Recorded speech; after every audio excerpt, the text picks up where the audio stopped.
Well, good evening, guys, and thank you for coming to the April 12th business meeting. Can you all please stand for the Pledge of Allegiance?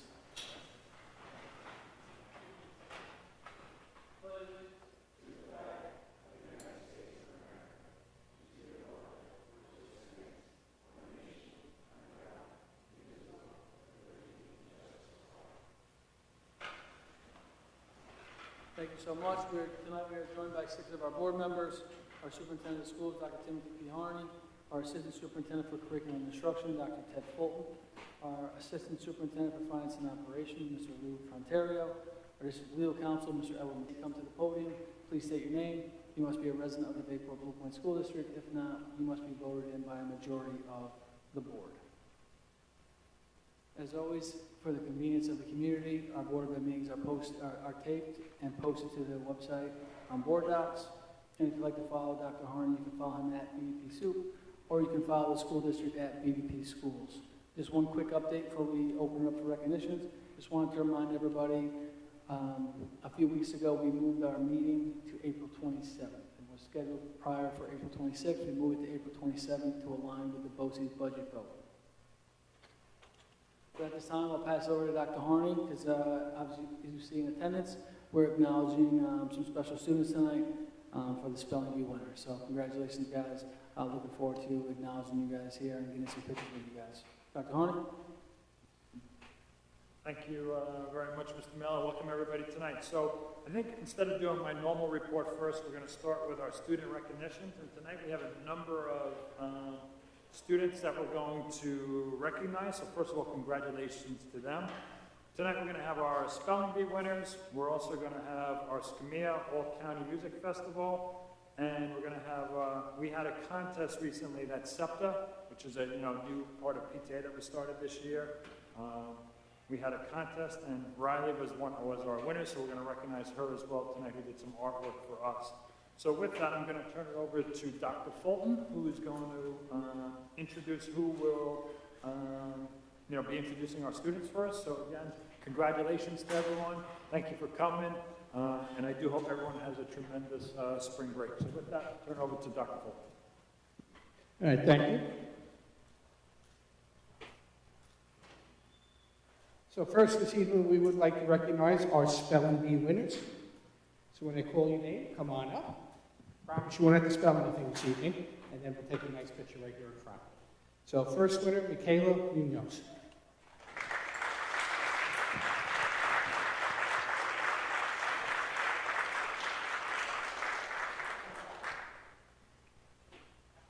My apologies, Mrs. Van.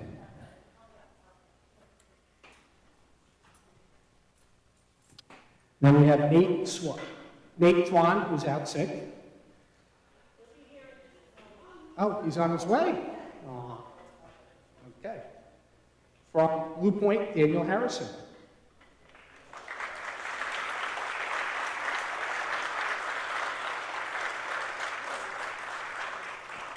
Congratulations. You can stand right over there. Also from Blue Point, Nick Morrow.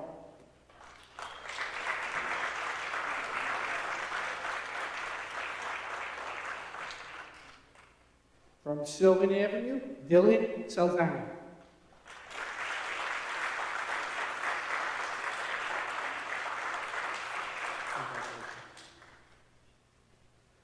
From Sylvan, Zan Shah.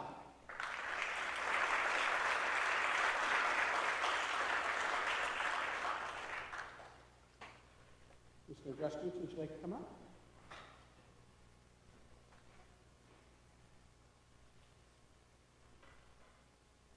From the middle school, we have Eric Swinkin.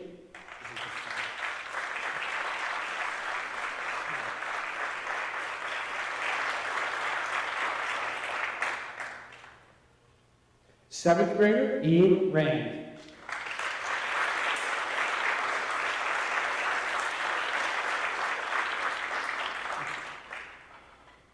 Eighth grader, Schlott Erkin.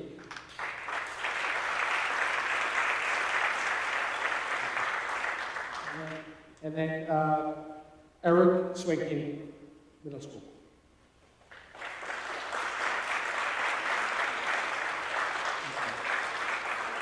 Huh? Oh, all right.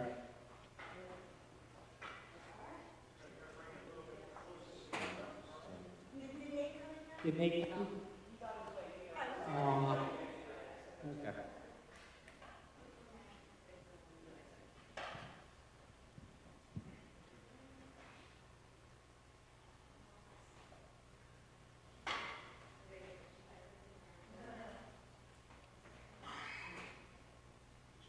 Congratulations for a job well done.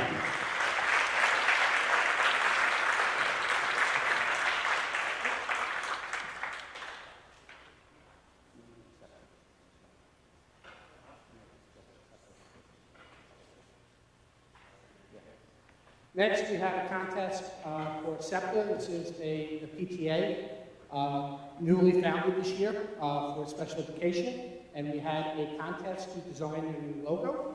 So it's a great pleasure that we present the winner, Skylar Johnson from Sylvan Elementary.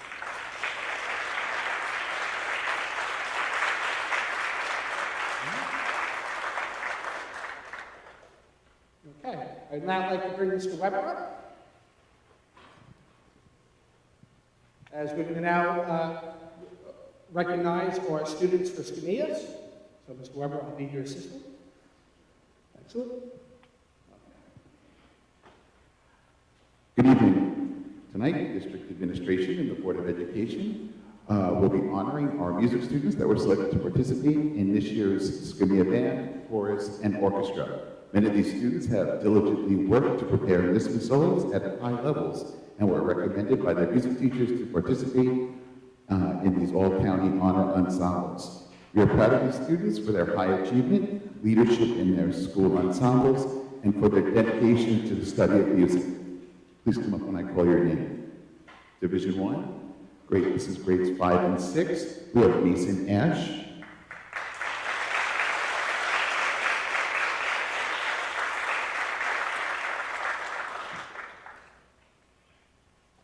Juliette Carbone.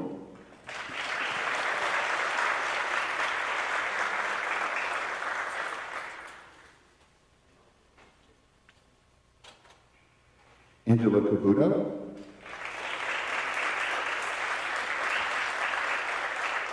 Juliana Chiarello.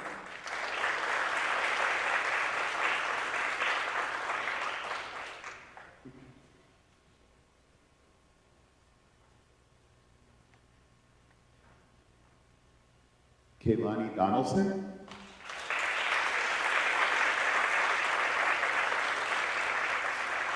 William Einhardt. He's on his way. Julian Fernandez.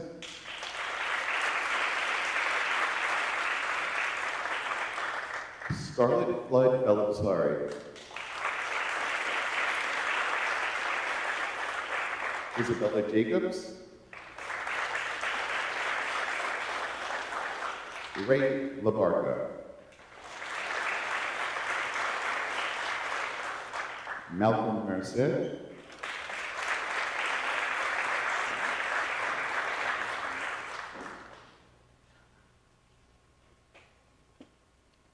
Hanvi Patel.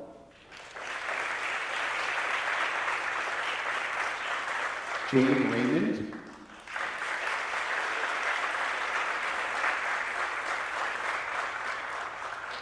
Dalia Sepulveda.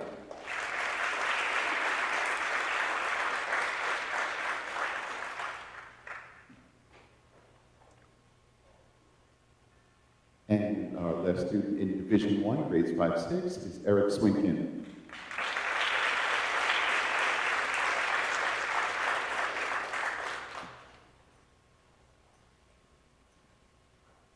Moving on to Division 2, which are grades 7 and 8, we have Harrison Farley.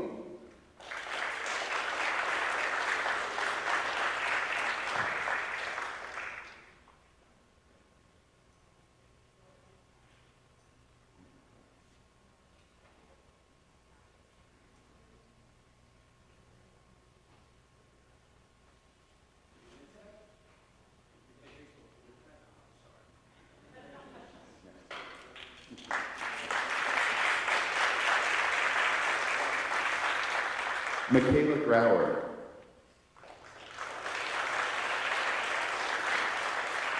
Zoe Celiani.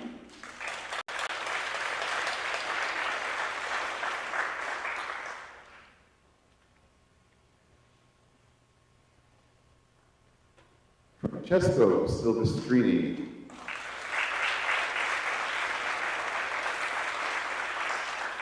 Alexander Valder.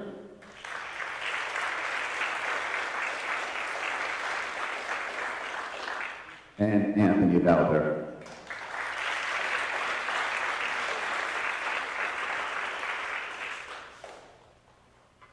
And our final group is our Division III group, grades 9 and 10. We have Parker Farley,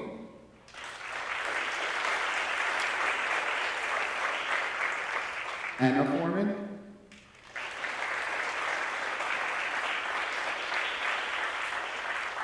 Lily Foreman,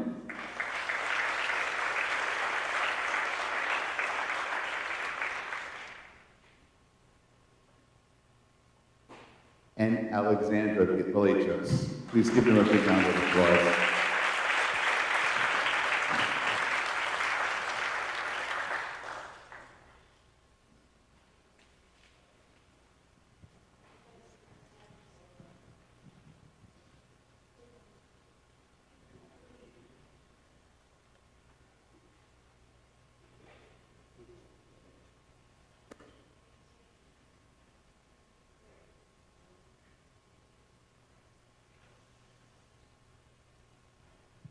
Congratulations again, wonderful job.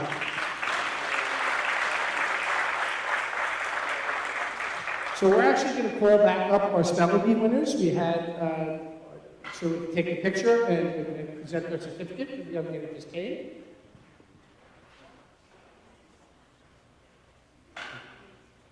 So we'd like to call up Nate Swan.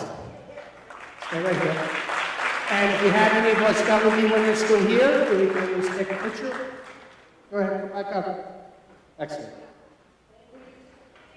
Yep.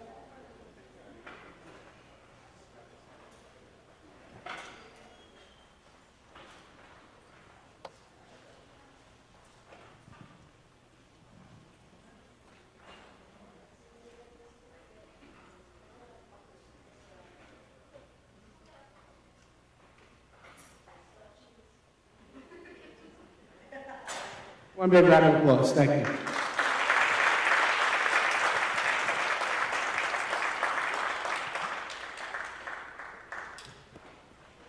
Thank you guys so much. Congratulations.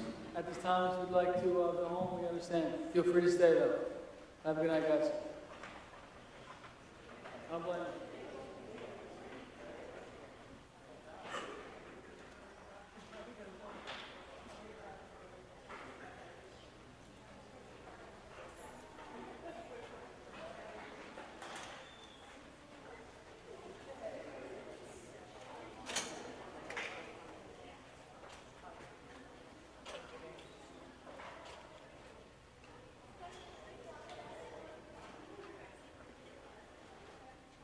All right, at this time, we open up to any community members for new or old business. If you just want to come to the mic, state your name, pay for the blue point. Not hearing any, we'll turn it over to our superintendent of schools, Dr. Harney. How are you, sir? Thank you, Mr. Miller. Not much new. I'll just give you kind of a couple quick updates. Last week, I think it was last Wednesday, we held our annual high school Phantom Challenge, which was an event that was created, I don't know, 10, 11 years ago, and the idea was to really give kids, it was like the old Shark Tank. Students were given the opportunity to kind of create something and then present it to a panel. So that was it was a tremendous night. We had 6 different entries of different groups of students who presented. And, you know, we must thank our sponsors in terms of the Chamber of Commerce, also the Perry Martian Foundation. They're big supporters to us, so I want to thank them for all their support. But it was a tremendous night where students really got to show, really taking what they learned in classroom and really applying it to real life. So that was tremendous. So thank you to them. Just real quick comment. We have our last budget. Our last budget presentation will be going. We'll do tonight. Mr. Frontario will do that. We also have, in a second, I'm going to turn this over to Mr. Devine, who is the chair for the BAC, the Business Advisory Committee, so I'm going to do that. I just wanted to give everyone a quick update on, you might have seen this past weekend, Sunday or Monday, the most recent update on school funding, where you probably saw an article in the paper that said all the districts got tremendous amounts of more money. So that translated to us in terms of about $22,000. That's what it translated into for Bayport Blue Point. When you're looking at the actual additional money for aid, state aid. The only area that we did get aid, and we're trying to clarify exactly what it means, is we did receive about $100,000 in pre-K. We were waiting for the final numbers to be verified, I guess. And if that's the case, it looks like it will allow us to add more students to the pre-K program. That's what it actually looks like. So it's not really, it would really just offset additional costs. But so that is something. So we're hoping that we may be able to up the class sizes. Where we originally, when Dr. Fulton had done his last presentation, we had done 3 classes of 13. We're hoping to be able to raise that. It also may mean, with the additional money, if you remember when you have to go out for the CBO, it has to be a minimum of 10%. So that means where we originally thought we would be outsourcing 5 students, if our math is right and the numbers are correct, it may mean that we were able to outsource close to 10. So we may be able to up the enrollment by close to a third, I guess. But again, I don't want to hold to that because we're waiting for everything to be verified, but I do want to share that. The RFP, if people were interested, did go out last Friday, so we may have to do a revision to that. Of course, just like everything, we were waiting and we put it out on Friday, so thank you to Dr. Fulton and his team for doing that. And then Saturday, we get this information, which nobody was aware at all that there'd be additional pre-K made across the state. If you remember the governor's budget, put about an extra $100 million towards pre-K across the state program. So, so we're optimistic about it. We're just waiting to verify everything. So that really is the update on the pre-K program. So with that, I'm going to basically tell everyone, please have yourself a happy and healthy spring break, and I hope you have a nice holiday. And with that, I'm going to now invite Mr. Devine up, who is the chair of the Business Advisory Committee, which is a committee that meets over the course of the year, where myself and Mr. Fronterio are invited guests, where we share upcoming budget information. So with that, I'll turn it over to Mr. Devine.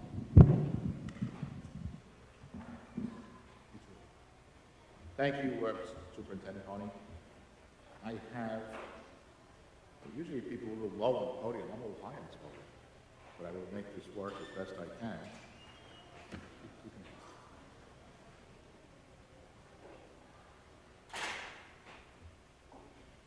Mr. Devine, if it makes you feel better, you can go to the back. It's up to you. Oh, this is fine, this is wonderful. This is wonderful, this is great. Is this okay right here? We're okay. This is, that's all right, we're making, I've been in worse places. As I said, I've been thrown out of worse places years ago, so. But we're wonderfully happy to be here. Thank you very much, Dr. Honey, for that lovely introduction. It's a privilege to serve as the chairman of this committee. Our committee was created by the Bayport Blue Point Board of Education in 2006. The committee's primary responsibility is to meet and make recommendations to the Board of Education in regard to the annual proposed school district budget.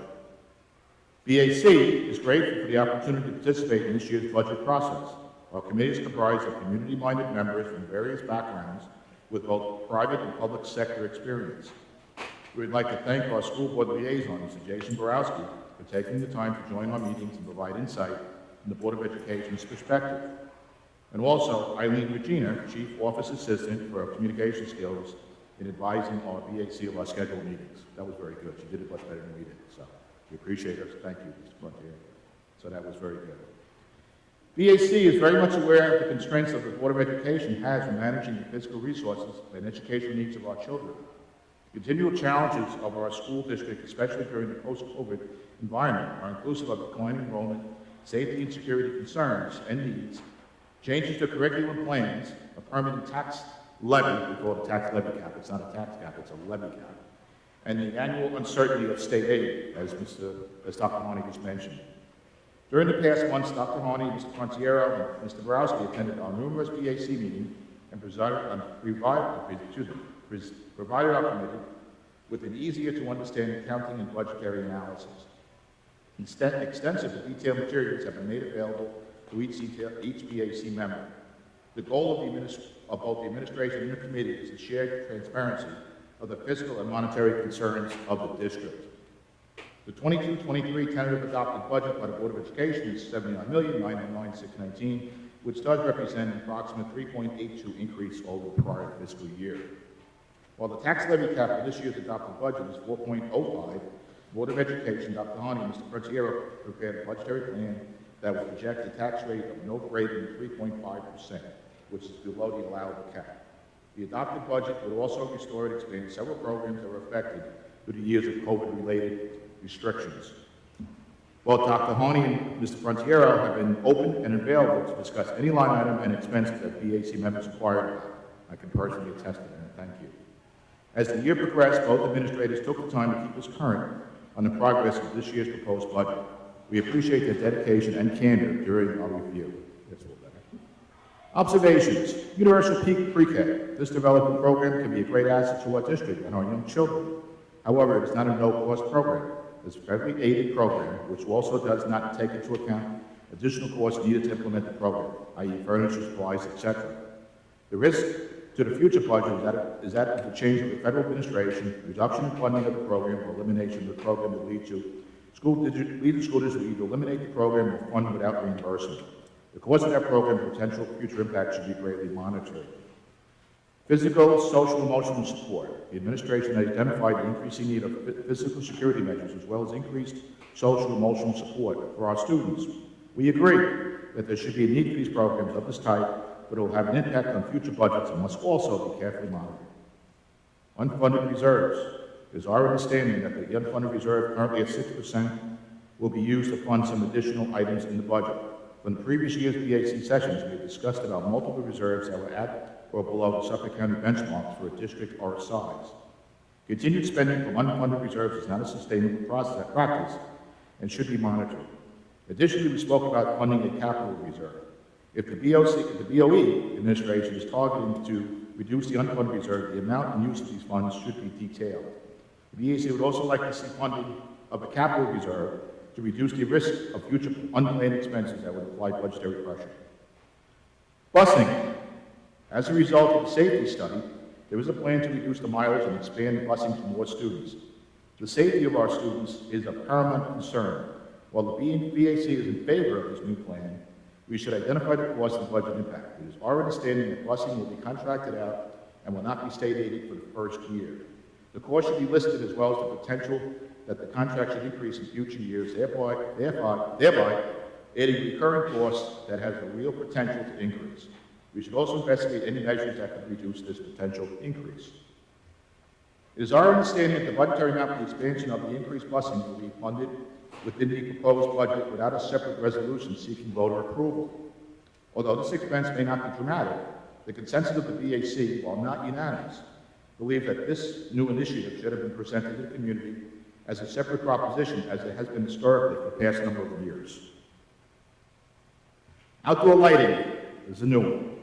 It is our understanding that the BOE has recently allocated significant funds for the installation of outdoor field lighting into the current proposed budget. Although this is the prerogative of the BOE, our budget committee did not have the opportunity to review the financial impact to the budget.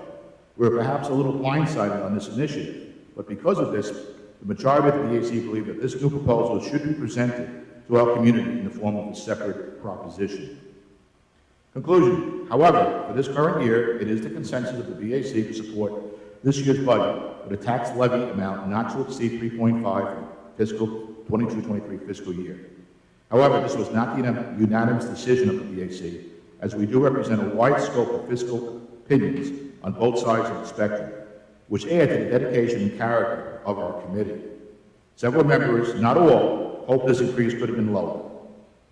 Each year has been more difficult to strike the balance between providing a good quality education that we ask our residential and commercial property owners to support. Property taxes are an enormous burden to almost everyone in our school district. The BAC is not charged with making a value determination in the service provided by the district. These important tasks lie with our BOE. The BAC has a great respect for the Board of Education and its mission to provide a quality education to our children. We recognize that it is no small task to balance our educational needs and programs and still maintain fiscal integrity. Once again, our BAC was a talented and passionate collection of dedicated residents that enjoyed the opportunity to serve our community. It is comprised of community members with diverse opinions who have led to careful and considerate process. It is a privilege to serve with all of them. We look forward to our continued charge as we proceed during the current months. We do thank you for the opportunity to serve our Bayport and Blue Point community. And that is represented by both myself and Michael Capozzi, Thomas David, Dennis McCarthy, Jack McQuaid, Jensu McCormick, Patrick Rube, who's here with us tonight, Alexander Willems, and Jack Shorter, our rookie member of the committee. He's over there. There's Jack, he's hiding over in the corner. So, Well, Mr. Gladys, thank you so much for the opportunity to serve. We appreciate it. We enjoy the privilege of working with our Board of Education. We do try to be honest and open, which I think is the best process, at least to greater results. We know it's a tough job to be in the Board of Education in today's world, and we hope you continue to try to do the best what we can for our students and our community and our residents as far as keeping our students well educated and also to with the fiscal integrity that we all need to go forward. I'll address any questions. Thank you very much, either way. I just want to say thank you, and thank you to the committee for all the work. I know you guys meet many times prior to this night, so we just want to thank you. I know you've been doing this for a long time. We truly do appreciate you guys. I guess just one question in regards to the committee. Is there anything that happened in the committee with any discussion in regards to what the committee would like to look into going forward? There was some conversation. What I would do is repoll the committee as we move forward and get back to both yourself and the superintendent or any sort of things. And that's a two-way street, and it always has been. We've enjoyed a good relationship. I've had the privilege of serving God, I don't know how long. I think as long as I know Mr. McCarthy, older Mr. McCarthy, he's been on it longer than I have, but I think we go back 15, 17 years in the old days. But it's a very worthwhile committee for the public. I know not every school district has one. I think it is a good idea for a school district to have one. We enjoyed working with Mr. Fronterio. He did a wonderful job with us. He gave us all the numbers. When we talk at our meetings, it's an open, honest discussion. We don't always agree, and that's a good thing. We should all not agree on everything, otherwise it'd be boring. But we do appreciate the opportunity to serve. Any charge you have for our committee, we'll be happy to look at, to work with the district. I think we're a helping hand. Again, we may not agree with everything that happens, but we're all here for the same reason. I agree with that, Mr. Devine. We're always here for the students. So again, thank you so much. Appreciate you. Thank you, Appreciate Mr. Mr. Slaughter for all your work and everyone else on the committee. Open it up to any trustees for any questions or comments with the BAC. Thank you very much. We appreciate the opportunity to serve. How about a round of applause for the BAC?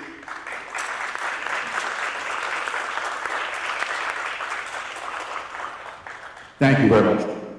Thank you, Mr. Devine. At this time, we'll pass over to Dr. Harney to have our 8th and final budget presentation before approving. Yep, so I'm going to introduce Mr. Fronterio. So first of all, I'd like to thank him. He has put a tremendous amount of time into the budget. It's really started back in November, so I'd like to thank him for all of his efforts and everyone else who contributed. I'd also like to thank the board for all their input. After last week's meeting, we think we were able to put together a final presentation for you, which would include a tax levy of a 3.49. The budget is just a little bit over the 5, but we've reviewed that in the past. That is really a one-time thing that will occur. But with that, I'm kind of turn it over to Mr. Fronterio. The only thing within the budget, and as he's getting prepared, is one of the things we tried to work also into the budget. We've been trying to figure out how to put in together like a wellness room of some sort into the high school. This was one of our goals as we've been having many conversations over the past few months. We think we've figured out a way to do that as well. Again, not impact on anything else though. We went actually through, I should say Mr. Fronterio did, went through the budget code by code and really tried to see if we could find some funds that were allocated somewhere else to do that, so we think we're able to do that. That really is the only difference that came out this week to last week. It's something I was working on the side, trying to see if I can get people to kind of help us out with, which I'm still working with some of our politicians, so maybe that is still a way, but we wanted to put something there just in case that did not come to fruition. So that was our goal. Okay? So with that, I'll turn it over to Mr. Frontario to kind of summarize this for us and take us home. Absolutely. Thank you, Dr. Mahoney. I really appreciate that. And thank you to the BAC. They've been really a great resource for me as well. It's a two-way street. And, you know, I got to learn the community that way. And it is, like I said, it's a great place. So this is budget workshop number 8. No one can say we haven't been thorough. No one can say we haven't been transparent. Even sometimes when I torture the groups with all the detail, but at least you should see it once in the process. So here we are, overview of our process tonight. Basically, I'm going to update you on state aid, as I know Dr. Horney mentioned already. It's not a big win, but it's better than kicking the head and a reduction.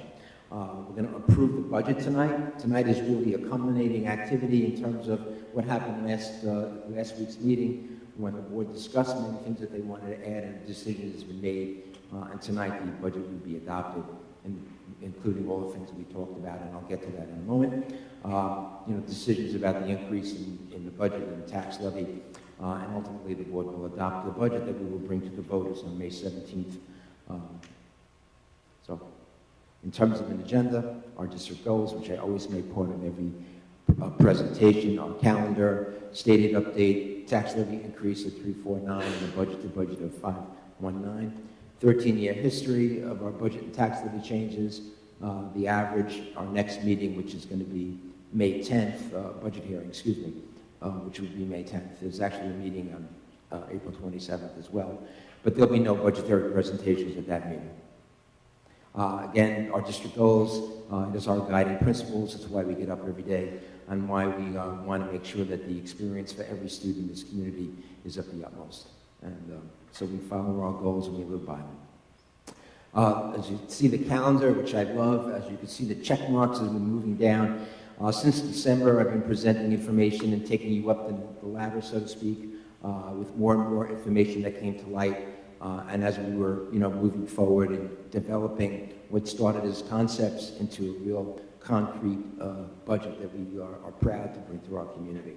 So tonight, April 12th, the board will be asked to ultimately adopt the budget. May 10th is actually the budget hearing, which at that point in time, all the heavy lifting is done, and there's really no changes at that point. It's just informing the community about the expense and revenue side of the budget. Again, as Dr. Horney mentioned, this is a synopsis of our state aid, which we found out over the weekend. And essentially, a couple of things I want to mention. Number one is that you'll notice that universal pre-K, which they usually include in their total numbers, is separated out at the bottom. And the reason is because it doesn't support the general fund. Any of those funds are done through federal fund, through F. So I back it out of the total. When the dust settled, our actual increase in numbers that will affect the general fund and help support on the revenue side ended up being $247,225, which is $22,475 more than we had estimated in my previous presentations. I've been talking about that number pretty much for the last 5 or 6 meetings, but now we've increased it, and I've made the changes on the revenue page, so I booked those numbers, may as well. If it's an increase, we'll take it. But as you can see, the change in the pre-K number, the 237,600 has been that number probably for 5, 6 years, who knows how long. And out of the blue, over the weekend, we find out that this $100 million initiative for pre-K increased our allotment by $108,000. So we got plans. Dr. Harney, Dr. Fulton are working on how we're going to implement it, but it's definitely a good thing. Now, here's where we are basically outlining all the things that we're adding to our proposed budget. If you look up at the top, starting around December, January, I was talking about a rollover budget, bringing all our staff forward, adding the things we knew, changes in FICA, changes in health insurance, changes in the retirement system, the contributions and the like, and moving that all over. And early discussions back in January were that the rollover budget would be 2.99%. And of course, I reviewed that ultimately and went through it a number of times to be sure. And when the rollover was a little higher, I looked where I could make changes in estimates and so forth to make sure it was at a 2.99% level. And then discussions ensued over budget workshops 3, 4, 5, etc. And things happened during our regular operations that led to things we wanted to change. So starting with our dollar increases to add to the proposed budget that we were talking about is the field lighting at $1,011,700. You'll notice there's an asterisk there. That project will ultimately be, we'll apply for a building aid because we're going to add a project to it, so it will be an aidable project. And the thing to keep in mind here is that the money for the lights is already set aside. We earmarked it in fund balance when we ended the last fiscal year. So it's not going to impact on the tax levy, because you might say, how can we increase the budget by 5.19 and not affect the tax levy? Because we have the funds already, and I can show you how those are booked. The wellness room at the high school, $250,000. The implementation of the child safety zone. We noticed that Universal Pre-K and the 6th grade SEL Center is basically using existing staff. So this list is just to show the things that we are adding that we don't currently have, even if they didn't necessarily have a dollar impact initially. Through some feedback we got at public meetings about BOCES occupational education, and the interest in many of the community about giving our students more students the opportunity, we added 13 seats to the occupational education program budget line, which is an additional $194,023. Special education program staffing, and I wasn't sure how that's going to all fall out. That may be more than one person or pieces of people at $80,000. A full-time social worker for $80,000. Another full-time social worker, however, that will be funded through our ARP ESSER funds, so there's no impact on the general fund. A recognition of a middle school musical production for $20,000. We have wellness clubs that are also being funded by ARP over the next 3 years, so we have the funds there for that, and there's one for each building. And lastly, the 6 new clubs at the secondary level are being added to this budget.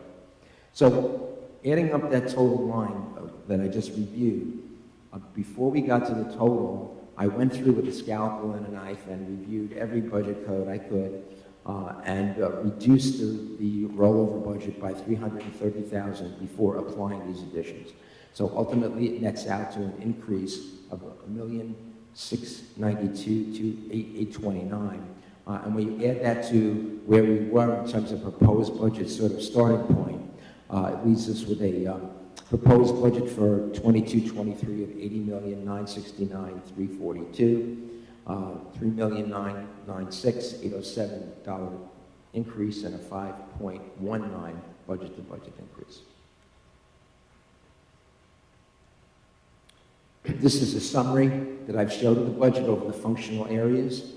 This is how basically it'll look now. We have our voter-approved budget for 21-22, and the general support, instructional, pupil transportation, and debt service areas, and the proposed budget for 22-23, and it shows the various changes.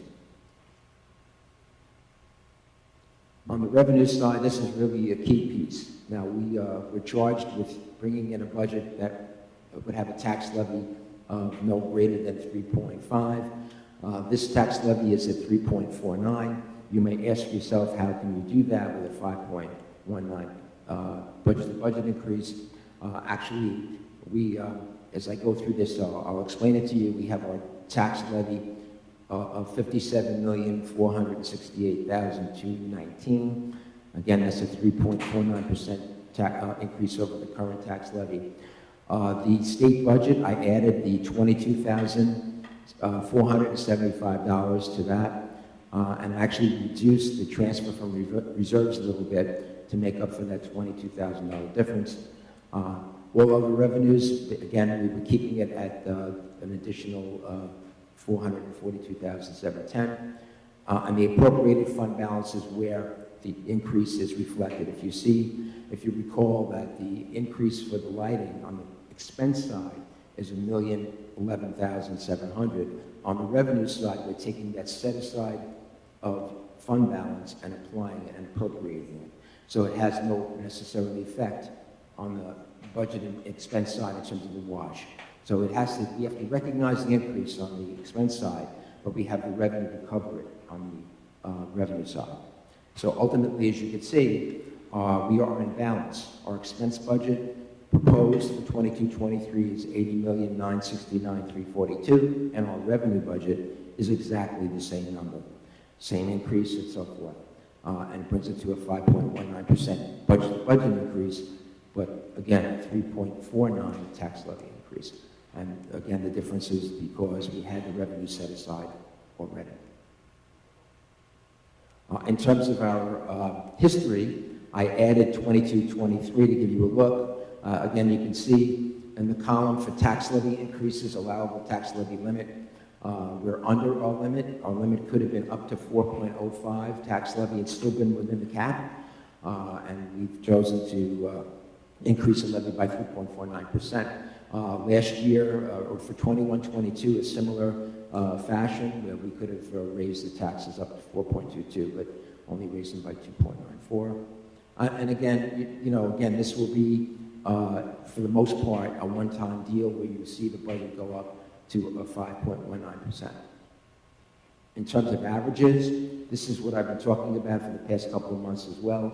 This was the 12-year average of budget to budget at 2.06 and tax levy at 2.70. The changes to the proposed, and now adding the 22-23 hasn't really moved the needle all that much. When you look at again over a 13-year period, budget to budget now with the 5.19% included is about 2.3 on average over 13 years, and the tax levy at 2.76. So again, when you look at the long haul and you look at things over time, you're pretty much very impressive in terms of holding the line. And lastly, May 10th is the budget hearing. As I mentioned before, all the heavy lifting is done at this point, and we're looking forward to just, at that point, just explaining the budget to anyone who wants to listen, and then that's the same budget that will be put up for a budget for vote on May 17th, 2022. Any questions? Thank you, Mr. Frontera. We appreciate your time and all the presentations you've been doing over the last couple of months. We really appreciate all the work you're doing with your team. Thank you. Any questions from the trustees? Mr. Brosky. Thank you for the entire effort. I know that this is only 14 slides, but there's been probably close to several hundred that you've put together through the 8 budget presentations.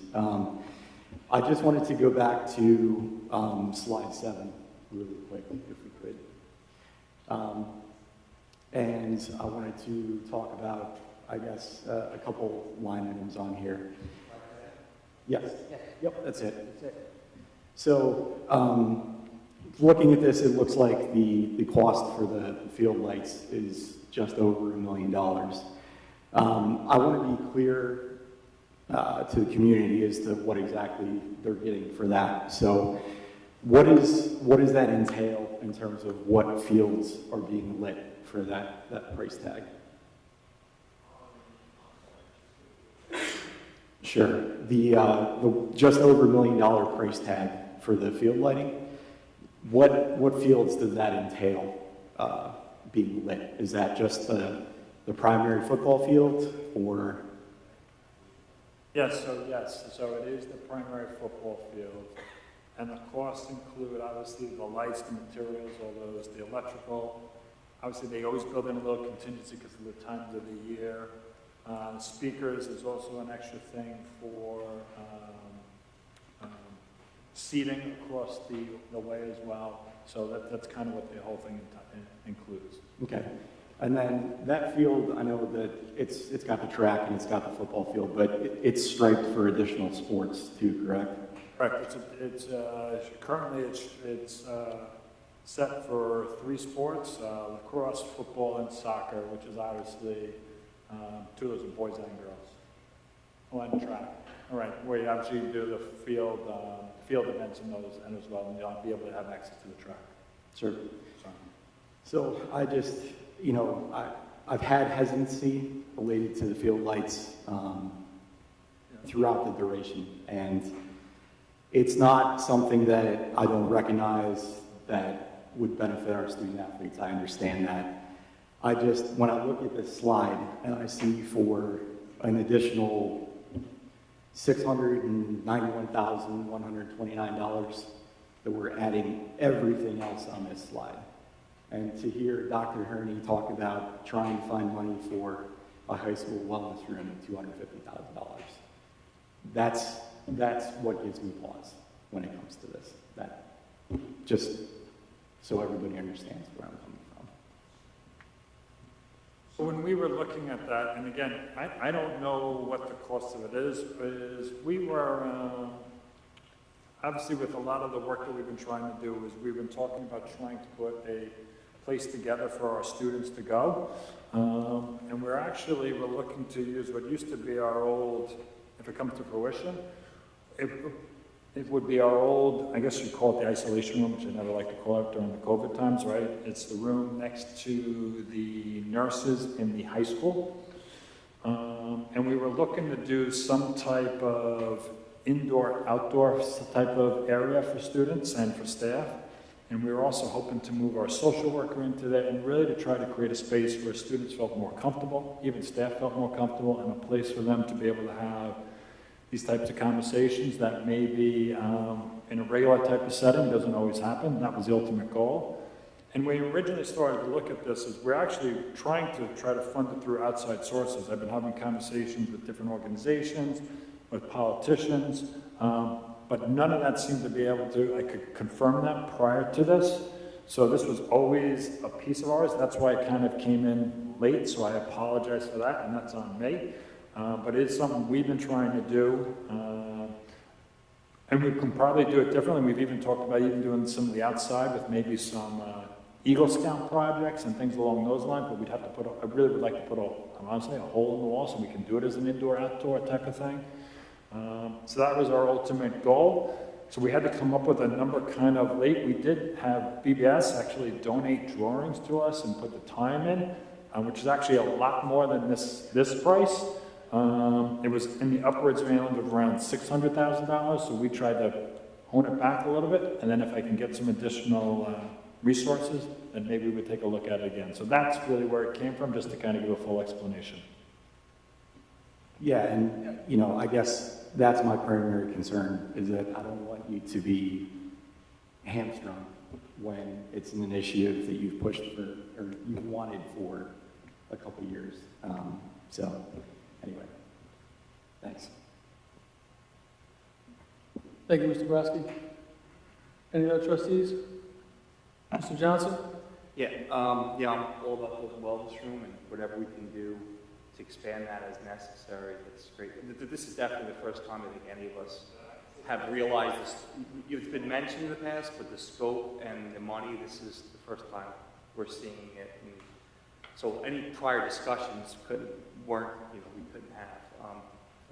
I didn't give it its due time, and a lot of it really kind of happened through conversations. We've been having a lot of conversations, sorry to interrupt you, Ms. Johnson, with students and staff, and that's kind of where this came, obviously with the most recent tragedies we've had, so we've been trying to really take a look at this. And I was really trying to, as I said, hopefully doing this from the outside, but I can't count on all that yet, so that's really why we kind of want to get this in there. And that's why I asked Mr. Frontera to really kind of go through what's existing in the budget and see where could we do something, you know. So that was kind of the premise behind it. So again, that's on me, so I apologize for that. And with regard to the balance, I feel like I don't really think that's reflective of what the cost is. As we discussed, there are a bunch of different smaller projects that have rolled up into that. I would say that the numbers based on a state contract, it's basically a worst case scenario. We still have to submit it for several bids, which my hope would be that it came in. And correct me if I'm wrong, Lou, state aid's about 56%. So even with this number out there, that means the total cost to the district net will be $465,000, correct? In the long run. So two things have happened since our meeting last week. One is we realized if we were to put a small project in there, and I think we've allocated $20,000 worth to some asbestos stuff that we needed to do anyway, that would help us possibly, and again, you have to apply for it, so I don't want to count on it, but that was the idea of doing that. So that is one thing. And then the second thing is we wanted to try to at least get the most up-to-date kind of quote that we could get, so we weren't just making up a number. Because we had quotes from, I don't know, probably a year or two ago. And then obviously, as people know, things have changed just in trying to get materials, so there's been a demand.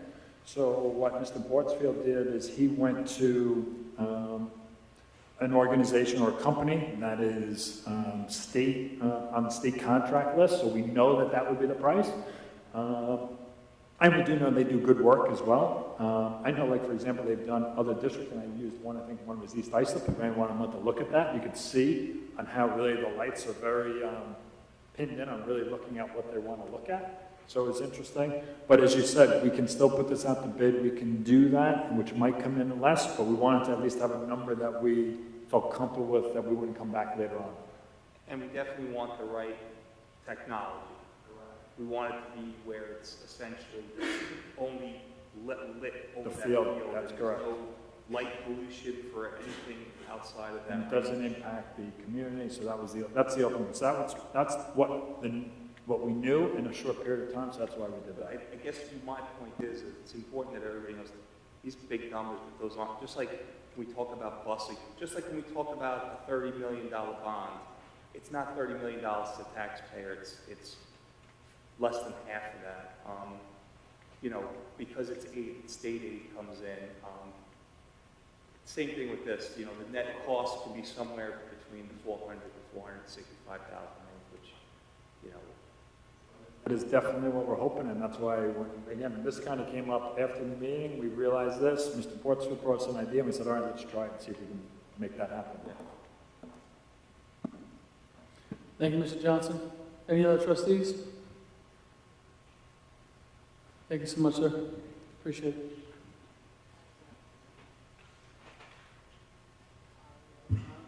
Moving on to the consent agenda. Are there any items the board would like to remove from the consent agenda and place on the regular agenda?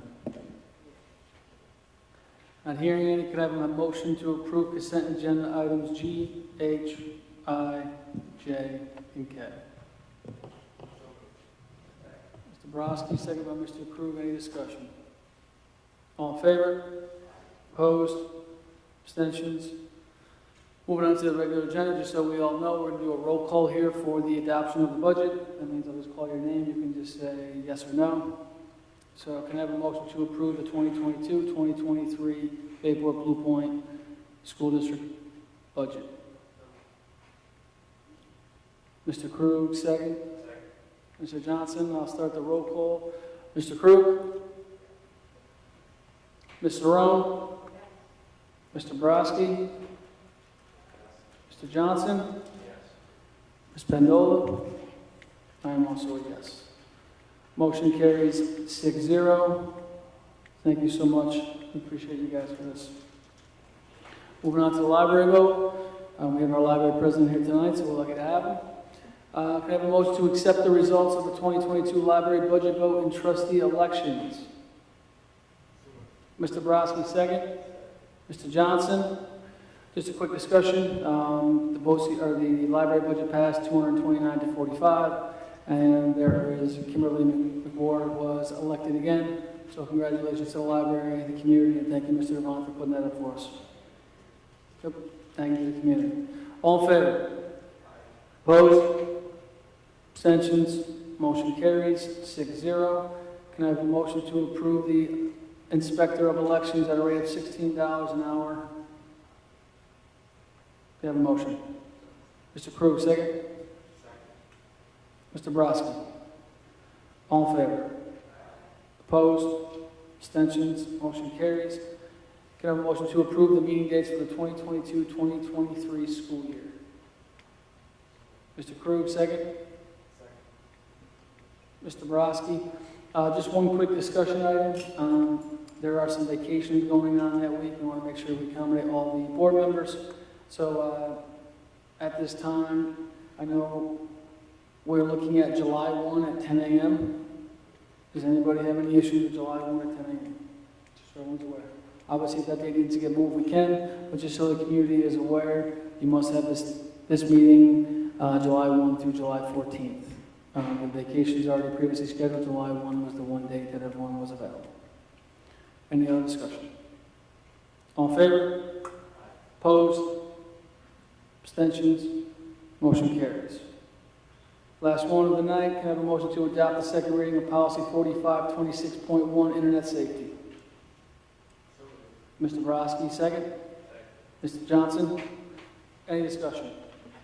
All in favor? Opposed? Abstentions? Motion carries 6-0. At this time, we would open up to any community members for any new or old business. Not hearing any, I will open it up for trustee new business. Mr. Johnson. I just want to say one last thing about the budget. I want to make a point of this, and I want to say to Dr. Harney, Dr. Fulton, and Mr. Frontario, this is an outstanding job this year. Between BAC time and board time, about 8 years, this is by far the best budget I've seen. And I mentioned that both to Tim and Ted. And I remember, Dr. Harney had said there's basically a little bit of everything. There's a little bit of something for everybody. And I'm gonna steal your word. Dr. Fulton said it's a transformative budget, and I really believe it is. There are programs in there that never existed in the school district. There are programs that were taken away decades ago that are now being reestablished. And we're expanding programs, we're expanding clubs, BOCES, and we're doing it below our mandated tax cap at a reasonable tax rate. I don't think we can get any more of a successful budget, and it's something that I've seen in a lot of goals that were achieved by this district were done in this budget. So I'm hoping everybody will go out and support the budget and pass it, because to me, this is my wheelhouse, and I got to really congratulate the team of administrators that put this together. Great job, guys. Thank you. Thank you, Mr. Johnson. Any other trustees in new business? We have a motion to adjourn. Ms. Pendola, second by Mr. Krug. All in favor? Guys, thank you so much. Appreciate your time. Our next board meeting will be on April 27th to approve the BOCES budget. Have a great night.